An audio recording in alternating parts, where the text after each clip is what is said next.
I'm so glad you're here. I'm Dr. Donnie, and in this video, I'm going to be talking about how healing in general, and specifically from high-risk HPV virus, isn't just physical, that your mental and emotional health matters just as much to fending off HPV and preventing health issues overall. So this is such an important topic to me because I think that we're taught that our mind and body are separate. You know, we go to different practitioners for our mental health than for our physical health. When actually what's true, and we know from research, is that there's a mind-body connection, and actually there's no separation between our mind and our body, that our mental emotional symptoms can show up on a physical level, and even our physical symptoms can show up on an emotional level. And of course, medicine back in time, ancient medicine, has known this and has used this throughout time to help people to heal. So I want you to know about it so that you can already be using it in your healing process as well. So what we want to do is to dig into this a little bit more and help you understand how it is that stress and mental emotional health issues can show up in the physical body, and how that then makes you more susceptible to infections such as high-risk HPV, and then things you can do already today to help yourself to recover and to heal and to prevent stress and emotional stress from making you more vulnerable to infections and even cancer risk. So let's understand a little bit more what stress is and how it affects us. There's stress that we're exposed to in our day-to-day lives, right? Our stress from work, from relationships, from financial stress, from helping to take care of others in our lives. Being human is going to involve some stress. That's part of it. We can't expect that we're going to have zero stress. Our health today also is influenced by stress from the past, even stress back to our childhood and even generational stress. So stress can impact throughout our lives, can have an impact on our health today, as well as trauma. Trauma is used to refer to when stress is really causing disruptions, especially in the nervous system, that haven't had an opportunity to fully heal yet. And that can then make us more susceptible to health issues going forward. I always like to point out, when it comes to high-risk HPV, being diagnosed with high-risk HPV in itself is a stress, as many of you who've been diagnosed can tell, right? It makes you feel stressed, afraid, anxious. That's a stress response caused by that diagnosis. And then sometimes the medical procedures that you go through related to HPV can cause more stress and even medical trauma. So some of you listening may have even more stress and trauma simply because of HPV. And what I'm saying is that the stress that's not been addressed and resolved can actually make you more susceptible to the virus. Now, most often we end up thinking that HPV is all about the exposure to the virus, and certainly an exposure is how the virus ended up in your ecosystem to begin with. So yes, there's exposure. But if we look at two people who were both exposed to HPV, not everyone is going to end up testing positive and have normal cells. The person who's been under more stress and has unresolved trauma is more likely to test positive for HPV and abnormal cells than the person who's been able to recover from stress and not have depletions caused by stress. So if you're testing positive, and especially if HPV has not been going away, it's been around for years and maybe potentially caused abnormal cells, it tells me that likely there's some stress and emotional distress that's remaining. And if I can help you to heal that, then I can help you to fend off HPV. So there's hope. I want you to know there's hope, and this can be addressed. Even though it's not well addressed in the standard medical system, it's really important to address it because it's going to help you prevent HPV, but also prevent so many other health issues.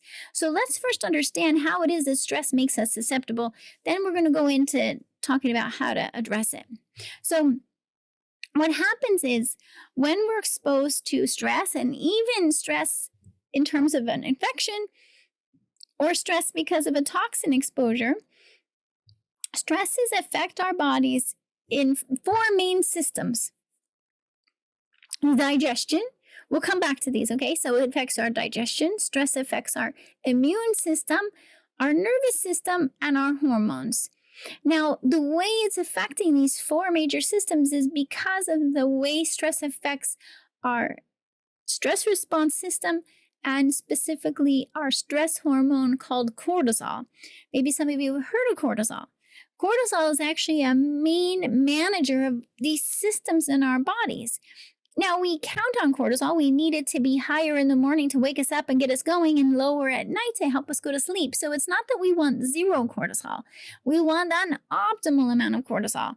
However, when we're exposed to stress and trauma that's not resolving, what happens is that leaves our cortisol either too high or too low, not at optimal. And when cortisol is either too high or too low, it disrupts our digestion. So that means we're not digesting food as well. We're not absorbing nutrients as well. Our intestinal cells are not healthy, and we develop something called leaky gut. Our microbiome is disrupted, so now we don't have our healthy bacteria protecting us, which can also affect the vaginal microbiome, right? So that unresolved stress and emotional stress affects our digestion. Also, it affects our immune system directly. Studies are very clear that humans who are under a large amount of stress or lack of sleep and chronic stress over time and trauma are more susceptible to infections and to autoimmunity and cancer. So it's that the stress exposure and the imbalance of cortisol causes our immune system to not protect us as well as it should. It ends up, right? Our immune system should be there to protect us from foreign infections and prevent it from becoming an issue. But when we have unresolved stress and effects of stress, we end up more susceptible to infections and also more susceptible to allergies, autoimmunity, and cancer. So we need to get our immune system back on track, protecting us from HPV and cancer. And part of that is in the stress recovery. The stress also affects our nervous system, so we end up more likely to experience anxiety, panic attacks, sleeplessness, as well as depression and other mental health related issues, because the stress disrupts our neurotransmitters and our neurotransmitter processing, so we end up depleted in things like serotonin and GABA and dopamine, which affects our mood and our focus and our sleep and our energy levels. So it makes sense, right? It starts to make sense. Oh, that's why we don't feel good, because we've been through a lot of stress and trauma and we never had a chance to recover. I know how scary it is to test positive for HPV virus, and I know it's even more concerning when your gynecologist tells you that all you can do is wait and see if it continues and if it causes abnormal cells. That's exactly why, as a naturopathic doctor and midwife, that I feel so passionate about helping women to be proactive about protecting themselves from HPV virus. I've been helping thousands of women for the past 23 years to do exactly that, and to get HPV to negative and stay negative. And that's why I developed the Say Goodbye to HPV online program, where you can get access to my proven protocol from wherever you are in the world. So I hope you will come check out the Say Goodbye to HPV program, review the success cases, and see if this is going to be a good fit to help you get your life back from HPV. The other thing gets affected is our other hormones. So the stress and trauma can affect ovarian hormones, so estrogen, progesterone levels. They can affect thyroid, insulin, and any other hormones in the bodies just don't function as well. So if all four systems are affected by stress, we're probably not going to feel good. And HPV could be testing positive, but you might also notice that your digestion doesn't feel good, and you might be susceptible to other kinds of infections like bladder infections or sinus infections or skin infections. And also you might find that your hormones are fluctuating, blood sugar's imbalanced, thyroid's out of balance, and potentially you're feeling anxious and not sleeping as well, or low mood, right? Does this sound familiar? So it's not that these are all random things that are happening on a physical level. Yes, we want to address them on a physical level, but we also need to help address on a mental, emotional level so that you can understand and you can start taking steps to help yourself heal. We know, for example, that when we say butterflies in our stomach when we feel anxious, we know that anxiousness can show up as symptoms in our body, right? So we can start to learn how do we help to understand what we're feeling and then start to gain awareness for that and start to use different tools to help us to navigate this experience of living in a human body with stresses that we're exposed to. So what can happen overall when we're exposed to stress and trauma is we become depleted in nutrients. Our microbiome gets disrupted. And when the gut biome's disrupted, it disrupts the vaginal microbiome. Also, we end up with low antioxidants and we end up with high inflammation. And this just sets us up for susceptibility to high-risk HPV as well as other viruses and other infections. So we need to start reversing all of this, right? And it's completely possible to reverse.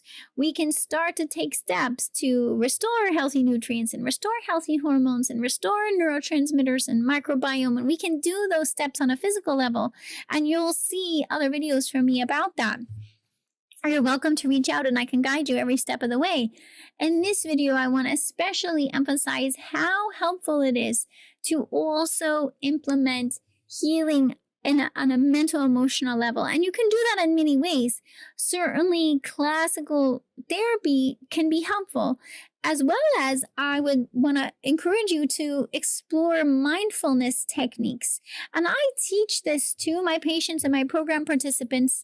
The Say Goodbye to HPV program includes teaching you how to do biofeedback, guided imagery, meditation, because these are mind-body tools that help you to gain awareness for what's happening in your body, for feeling your feelings, processing your feelings, and be able to move beyond them. This is one thing we see in psychology and beyond, is that when, as humans, we have a feeling that we're not allowing ourselves to fully feel, right? Many women who come to me testing positive for high-risk HPV express to me that they are feeling anger. When we really sit and we listen and we say, what are you feeling? They talk about how they feel anger, shame, embarrassment about what's happening to them, guilty sometimes. They feel guilty to themselves, about themselves, that this has happened to them. Sometimes they feel, resentment about what has happened, or potentially anger and resentment toward their partner.